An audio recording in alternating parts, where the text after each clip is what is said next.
नमस्कार दोस्तों। तो कैसे हो आप सभी लोग। आज हमने जो है निफ्टी को जो है सेलेक्ट किया हुआ है एनालिसिस करने के लिए।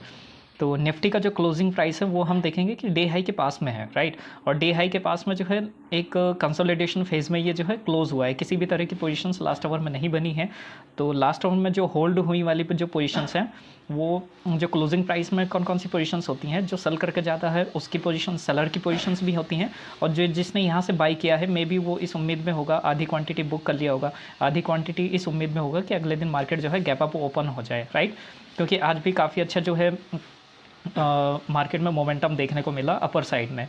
तो जहाँ पर क्लोजिंग प्राइस होता है वहाँ पे बायर और सेलर दोनों ही होते हैं।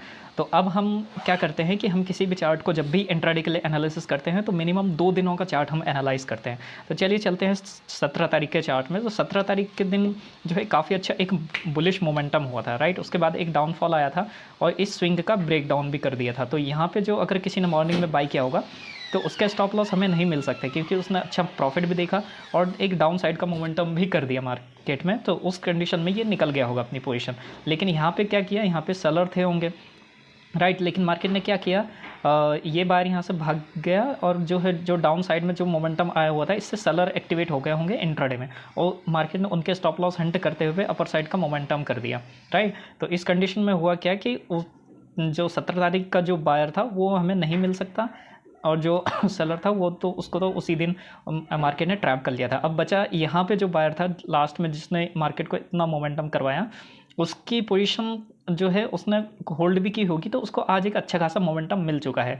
तो उसकी पोजीशन को हम किसी भी तरीके से टारगेट नहीं कर सकते कि उनके स्टॉप लॉस हमें मिले या मिल सकते हैं, या उनके पोजीशंस को हम किसी भी तरीके से ट्रैक कर पाएँ, तो ये मुश्किल है, राइट। क्योंकि उसको बायर को एक अच्छा खासा प्रॉफिट मिल चुका है। तो जो 17 तारीख का जो चार्ट है वो हमारे किसी काम का नहीं है। तो हम 17 तारीख के चार्ट के अकॉर्डिंग किसी भी तरह की कोई भी पोजीशन नहीं बनाएंगे। अब रही बात 18 तारीख का, मतलब आज का, तो आज का जो क्लोजिंग जो ओपनिंग प्राइस है वहाँ पे एक हल्का सा जो है कल का जो स्विंग का ब्रेकआउट हुआ था उसमें एक रिटेस्ट दिया और अपर साइड का मोमेंटम दिया, जिसमें यहाँ पे बायर भी काफ़ी सारे बैठे होंगे।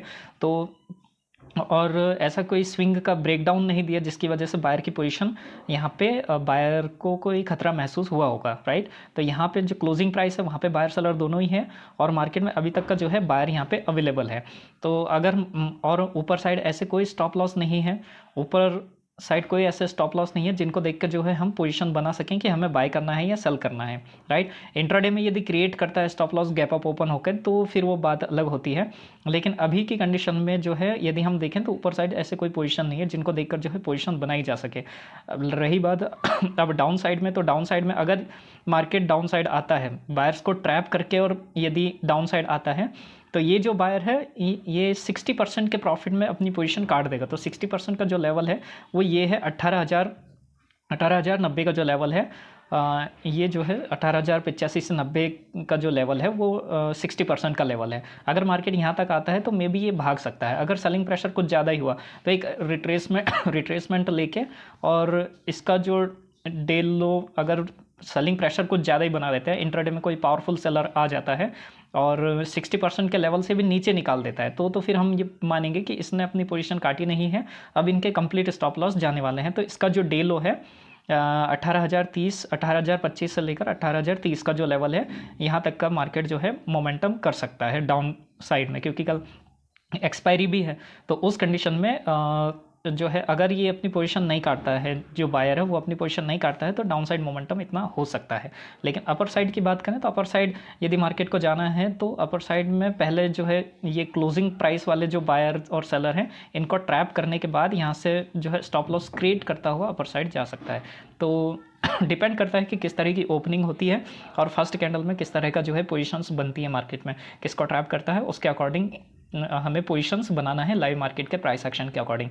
बाकी लेवल्स हमें पता चल गए हैं कि कहाँ कहाँ पर जो है बायर सेलर एक्टिवेट हो सकते हैं, कहाँ पर बायर की पोजीशन ट्रैपिंग में आ सकती है, सेलर कहाँ पर एक्टिवेट हो सकते हैं, ये हमने देख लिया है। तो ये था जो है कल के 19 तारीख के ट्रेडिंग सेशन के लिए निफ्टी के लेवल्स का अपडेशन, राइट, जिसके अकॉर्डिंग आप अपनी पोजीशन को बना सकते हैं, मैनेज कर सकते हैं, या आप भी अपने लेवल्स के अकॉर्डिंग काम कर सकते हैं, राइट। अब बात कर लेते हैं स्टॉक की। तो स्टॉक में हमने जो है बजाज फाइनेंस के स्टॉक को सेलेक्ट किया हुआ है, क्योंकि इसका जो डे लो आज का जो क्लोजिंग प्राइस है वो डे लो के पास में है, राइट, डे लो के पास में है। और इसके यदि 2 दिन का चार्ट हम एनालाइज करें, राइट, तो 2 दिन के चार्ट में फर्स्ट और जो 17 तारीख का जो चार्ट है उसमें जो है सेलर को कोई भी प्रॉफिट नहीं हुआ, राइट। मार्केट कंसोलिडेशन में करता रहा, लेकिन लास्ट आवर में जो है क्लोजिंग प्राइस जो है इसने अच्छी खासी बाइंग हुई है। तो जो बायर है वो आज भी उस उम्मीद में बैठा होगा कि उससे जो है बहुत अच्छा प्रॉफिट मिल सकता है। लेकिन आज क्या किया कि जब से इसने फर्स्ट कैंडल का लो बनाया उसका जो है ब्रेकडाउन दिया ही नहीं, तो और इनका एक्यूमुलेशन में भी ज़्यादा इनको प्रॉफिट मिला नहीं, तो ये उम्मीद में अभी बैठे होंगे कि मार्केट में इनको प्रॉफिट हो। लेकिन यहाँ पर क्या हुआ कि इनके स्टॉप लॉस अभी भी यहाँ पर जो है 2 दिन के स्टॉप लॉस हैं। 17 तारीख का चार्ट भी हमारे काम का है, इनके स्टॉप लॉस डे लो के पास में है।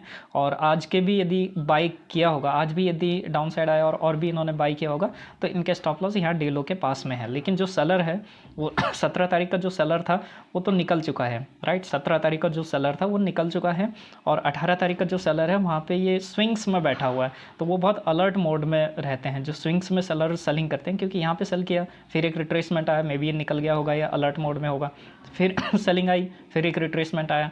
तो जो रिट्रेसमेंट आता है उसमें ये अलर्ट हो जाते हैं। अब यदि डाउन साइड, अब यदि अपर साइड थोड़ा सा भी मोमेंटम करेगा ये अलर्ट मोड में निकल भी सकता है, राइट। तो यहाँ पे बायर्स के स्टॉप लॉस अवेलेबल हो जाएंगे, यदि सपोर्ट से ग्रीन कैंडल बना देता है तो फिर ये इनके स्टॉप लॉस हंट करता हुआ डाउन साइड चला जाएगा, राइट। तो सॉरी, यदि इस तरह का हमने पोजीशंस को अंडरस्टैंड किया है, अब यदि लाइव मार्केट में हमें ये देखना है कि ज़्यादा गैप अप या गैप डाउन ना हो और फर्स्ट कैंडल में कुछ ज़्यादा ही सेलिंग या बाइंग का ना हो, जिसके अकॉर्डिंग हम जो है प्राइस एक्शन के अकॉर्डिंग हम यहाँ पर बाइंग और सेलिंग के ट्रेड को एग्जीक्यूट करेंगे, राइट। बाकी हमें समझना होता है कि पोजीशंस कहाँ कहाँ बनी हुई हैं प्रीवियस चार्ट में, ताकि हम आने वाले चार्ट को प्रेडिक्ट कर सकें, हम समझ सकें कि अगला मोमेंटम किस तरह का या किस डायरेक्शन में होने वाला है, राइट। तो ये था आज का अपडेट बजाज फाइनेंस का।